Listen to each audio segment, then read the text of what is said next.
మేము వచ్చి 60 రోజులు కానే లేదు, 2 నెలలు ఇంకా పూర్తి కాలే. 7 తారీఖు వస్తే 2 నెలలు, 7 తారీఖు ఇంకా 5 రోజులు తక్కువనే ఉంది. అప్పుడే 6 గ్యారెంటీలు అమలు చేయలేదంటాడు సన్నాసుడు.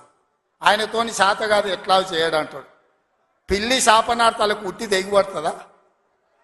ఇలా పొంకనాలు కాకపోతే 10 ఏళ్లలో మీరు ఏనాడైనా పేదవాళ్ళ ఇంటికి 200 యూనిట్లు ఉచిత కరెంట్ ఇవ్వాలన్న ఆలోచన చేసినవా?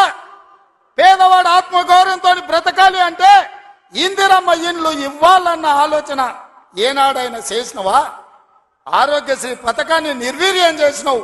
10 లక్షల రూపాయలు వాళ్ళకి ఇన్సూరెన్స్ ఇవ్వాలన్న ఆలోచన ఏనాడైనా చేసినవా? ఇవాళ అందుకే ఆడబిడ్డల్ని ఆదుకోవడానికి 500 రూపాయలకు సిలిండర్ ఇచ్చి ఆడబిడ్డల్ని ఆదుకోవాలి, కట్టెలపై కష్టాల నుంచి వాళ్ళని కాపాడాలి అని తొందరలోనే మా ఆడబిడ్డల కోసం 500 రూపాయలకి ఇంటింటికి సిలిండర్ ఇచ్చే బాధ్యత మా మంత్రివర్గం తీసుకున్నది. 1,00,000 మంది ఆడబిడ్డలతోని ప్రియాంక గాంధీ గారిని రప్పించి 1,00,000 మంది ఆడబిడ్డల సమక్షంలో సిలిండర్ 500 రూపాయల కార్యక్రమాన్ని తొందరలోనే మీ ప్రభుత్వం మన ప్రభుత్వం తీసుకోబోతుంది అని చెప్పి మా మిత్రులందరికీ నేను చెప్పదలుచుకున్నా.